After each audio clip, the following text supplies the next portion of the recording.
अभी हम पढ़ रहे हैं 4 टाइप्स ऑफ डाटा एनालिटिक्स। सो मैं एग्जांपल से बहुत ईज़ीएस्ट वे में बताऊंगा कि आखिर 4 टाइप्स के जो डाटा एनालिटिक्स होते हैं वो आखिर है क्या।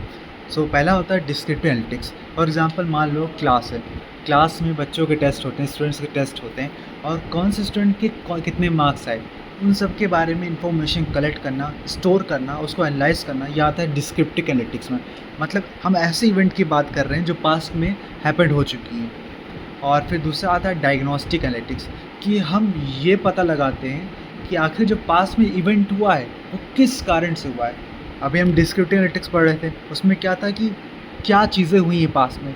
और डायग्नोस्टिक एनालिटिक्स क्या होता है कि क्यों चीज़ें हुई हैं, ये क्या क्या जवाब देता है और ये क्यों क्या जवाब देता है। तो बेसिकली ये बताता है कि अगर क्लास में अगर टेस्ट हुआ तो अगर किसी बच्चे के कम मार्क्स आए, किसी स्टूडेंट के कम मार्क्स आए, तो किस कारण की वजह से आए, वो होता है डायग्नोस्टिक एनालिटिक्स, कि हम पता लगा रहे हैं कि आखिर जो पास में इवेंट हो चुका है किस कारण से हुआ। फिर तीसरा होता है प्रेडिक्टिव एनालिटिक्स, कि हम प्रेडिक्ट कर रहे हैं, हम जो स्टूडेंट का पास डाटे की मदद से हम प्रेडिक्ट कर रहे हैं कि आने वाले समय में स्टूडेंट की कैसी परफॉर्मेंस रहने वाली है। फॉर एग्जांपल अगर कोई ऐसे स्टूडेंट है जिसने इंटरनल जो टेस्ट होता है उसमें बहुत अच्छा परफॉर्मेंस दिया है, तो ऐसा हो सकता है उसकी प्रोबेबिलिटी हाई है कि जो वो फाइनल एग्ज़ाम है उसमें भी हाई परफॉर्मेंस दे। तो ये होता है प्रेडिक्टिव एनालिटिक्स, कि हम प्रिडिक्ट कर रहे हैं कि फ्यूचर में क्या होने वाला है।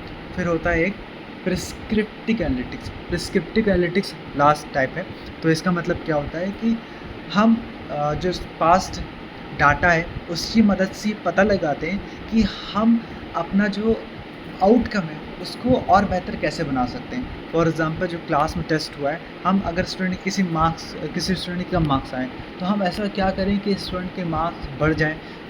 तो जैसा लिखा हुआ है व्हाट शुड डू नेक्स्ट, तो हमें आखिर आगे क्या करना चाहिए उसके बारे में रिकमेंडेशन देता है। इस बात की जो एनालिसिस होती है उसको बोलते हैं हम प्रिस्क्रिप्टिव एनालिटिक्स।